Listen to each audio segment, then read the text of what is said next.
All right. Hey, everybody. Matt Galogly with SRP Medical Marketing. And today I want to talk to you about how doctors are growing their practices using, yes, good old fashioned webinars. So that's what we're going to talk about today is we're going to talk about how doctors are growing their practices using good old fashioned webinars. Okay.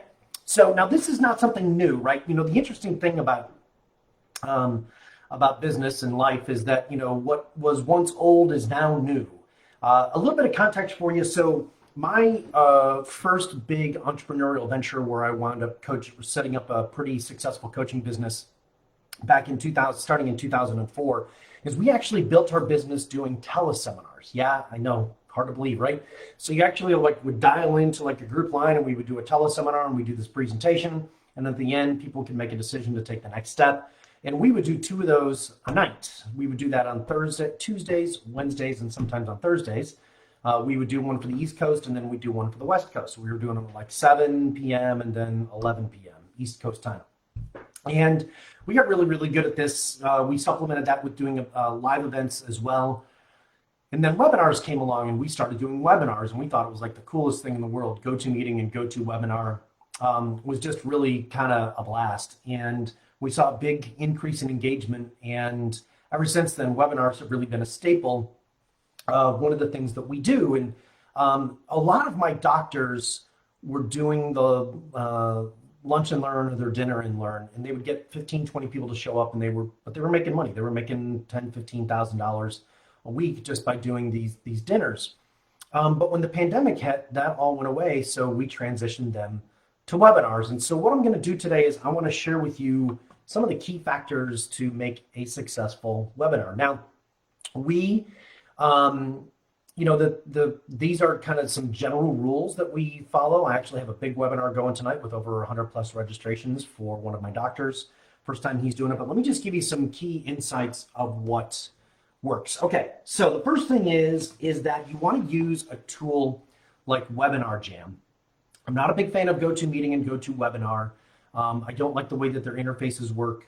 Webinar Jam, interfaces with a lot of the CRMs out there, and it's got a built-in customized autoresponder system, and you can see how long people stay. Now, I know you probably can do that with GoToMeeting or GoToWebinar, but Webinar Jam is, I find it a lot more user-friendly. If you are not tech savvy, Webinar Jam is by far one of the best things you can use. There are other tools out there, I know that. I don't get paid a dime for saying that it's Webinar Jam. There are simple auto replays that you can hook up with Webinar Jam as well. So my doctors use it, and it's really, quite frankly, one of the best tools that is out there. So I highly recommend that you utilize a tool, and you can literally set up your webinar in about 5 minutes, okay, in a very, very simple way. The second thing is that it's really important that you keep the presentation to right at about 45 minutes, okay? Now, you want to make sure that you leave at least 5 minutes for the close, which I will talk about here in just a second. But your presentation should not, I repeat, should not be medical, okay? I want to be really clear about this. Your presentation should not be medical. Let me explain. I want you to think of, now I've done a lot of presentations. I've probably done well over 2,500 presentations, webinars, teleseminars from the stage. I've traveled around the country, did 150 days a year doing seminars and things of that nature and selling from the room and all of that. So I'm going to give you a couple of key tips, and I've been fortunately trained by some of the best in the industry. So the first thing I want you to understand is you want to keep your presentation to 3 big ideas, okay? And those 3 big ideas are actually, there are 3 main pain points that the prospect faces. And I want you to think of this problem as problem, agitate, solution, okay? That's problem, agitate, solution. So you're going to take problem number 1 and you're going to state the problem, right?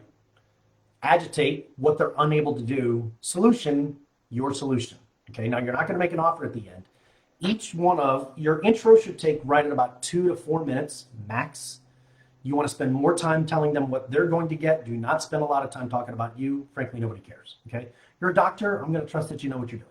Okay, keep it to like I've treated so many thousands of patients. Okay, So that's 2 to 4 minutes. And then you're going to remember you're going to need 5 minutes at the end. So let's just say that's 8 minutes out of your 40 minutes gone.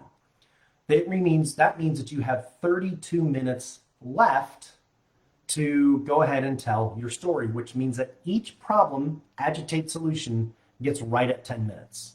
Okay? Each problem, agitate, solution gets right at 10 minutes. And I would even have a little timer that you run. Okay? Keep the problem, the agitating solution emotional, stay away from logic. One of my big rules, stay away from logic. Okay? So again, you want to use a tool like Webinar Jam, because it'll allow you to do auto responders and follow up with people and all that other good stuff.